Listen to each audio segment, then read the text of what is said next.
Matapos ang pagbayo ng malakas na hangin at ulang dala ng bagyong Nikat, tumambad sa bayan ng Dilasag sa Aurora ang matinding pinsala mula sa mga nagtumbahang puno hanggang sa nawasak na mga bahay at iba pang istruktura.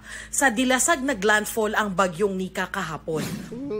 Nakagano na lang po ako kasi sobrang lakas. Tapos yung kinapitan ko naman po parang aangat siya, gumagalaw. Kaya yun, talagang natakot po talaga ako. Alala ko po kahapon, yung nangyari po, umiiyak nga po ako kahapon ay. Bakit po? Yun po kala ko nga, pati yung bahay namin umuuga sa lakas ng hangin. Nagdadasal po ako, sabi ko po, tama na po, sabi kong gano'n. Hinto mo na po, sabi kong gano'n. Sa takot ko. Bakit po kayo na? Umapaw rin ang ilog doon kaya na-isolate ang 3 barangay. Mataas pa rin yung level ng tubig at malakas yung agos dito kaya hindi mapuntahan yung barangay Diagyan dito sa munisipalidad ng Dilasag sa Aurora. Pati yung mga motoristang papunta sa Dinapigue, Isabela ay hindi rin makadaan. Pero may mga nanghas pa rin tumawid. Wala na yung takot sa akin kasi mapuntahan ko lang yung mga mahal ko sa buhay sa Dilasag para makumusta ko sila. Wala pong communication, ma'am. Pinipilit po namin makontak sila ngayon pero gawa nga po, sabi ko nga po, gawa po ng sila ay isolated pa, no, gawa po ng ilog, no, kahit naman po umaraw po ngayong maghapon ay hindi pa rin po kami makatawid. Abot pa lang sila ng relief tulong kapag medyo umupa na yung tubig, no? Opo, ganun po ang mangyayari. Sa katabing bayan ng Kasiguran, wala nang baha pero matindi rin ang pinsalang iniwan ng bagyo. Pinadapa ng malakas na hangin ng 100 puno ng saging sa taniman na ito. Ay, umiyak ka man, wala rin tayo magawa, talagang bagyo. Aabutin daw ng 4 na taon bago pa tumubo at mamunga ang mga panibagong puno ng saging.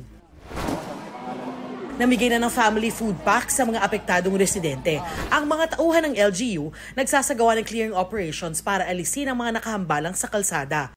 Pero wala pa rin kuryente sa Kasiguran at Dilasag. Maaring abutin pa raw ng 1 buwan bago magkaroon ng supply ng kuryente sa Dilasag. Maraming poste kasi ng kuryente ang natumba. Pahirapan pa rin ang linya ng komunikasyon. Nananatiling nakaalerto ang probinsya ng Aurora para sa mga paparating pang bagyo. Kailangan lang po yung paghahanda para maiwasan po yung may masabing buhay at saka yung pwede pong ayusin yung mga kabahayan. Dapat po wag po natin basta walang bahala yung ating po mga tahanan. Dapat po matibay yan. Kung kinakailangan naman po na lumikas ay talagang pinapalikas po namin, inaagapan na po namin. Yun.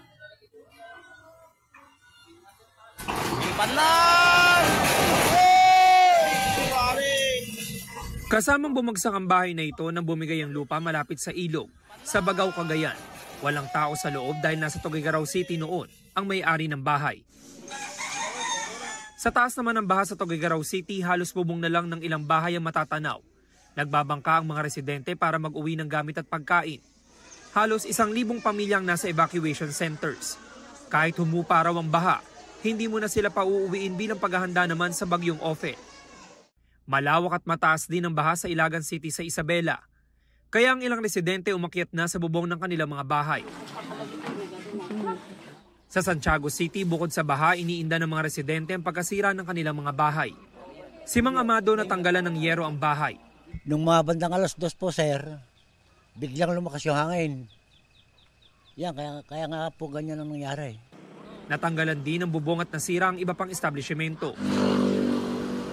Sa bayan ng Etiague, abala na sa pagsasaayos ng nasira nilang bubong ng ilang residente. Kabilang sa mga nawasak ang bahay ni na Aling Leticia. Sana nga po may makapansin sa amin at makatulong po. 3 tulay pa ang hindi madaanan sa Etiague, kabilang na ang patungo sa bayan ng San Isidro. Ito yung bahagi ng kalsada na patungo doon sa Fogo Bridge, pero dahil umapaw yung ilog, hindi na ito madaanan ng mga residente at motorista.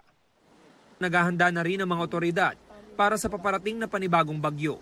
I-replenish po yung mga goods na naka-strategic plan po kasi kami bawat naka-cluster po. Bawat cluster, dun sa ibig po sabihin sa may region side, meron pong preposition goods po doon, pati responders. Dun sa forest, meron din po. Sinira ng bahang mga taniman ng palay at mais sa bayan ng Tumawini. Nagpapakawala rin ng tubig ang Abuklaw, Binga at San Roque Dam.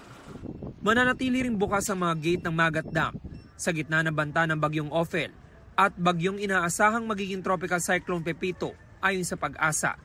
Ang mga sinalanta ng Bagyong Nika, tinutumbok din ngayon ng Bagyong Ophel. Halos pareho ng lakas sa magkakasunod ng mga bagyo na nagpapahirap daw sa pagresponde ng gobyerno. I don't remember seeing this many times of this strength. Maaari yung isang malakas, tapos may susunod na isa, may hangin ng konti. Pero hindi yung sunod-sunod na malakas. Dagdag pang alalahanin ng pondo. Nitong nakaraang linggo lang sinabi ni Pangulong Bongbong Marcos na paubos na ang Quick Response Fund ng gobyerno. Pero wag daw mag-alala dahil muli itong popondohan. Historically, as early as October, sometimes September, yung calamity fund ng national at ng mga local na uubos na siya.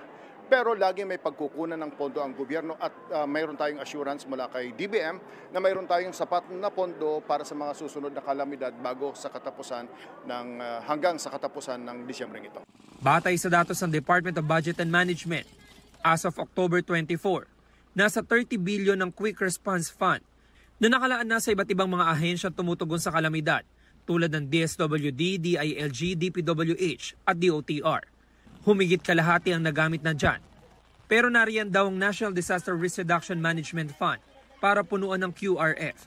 Nariyan pa ang Contingent Fund, ang Program Appropriations at Local Government Support Fund.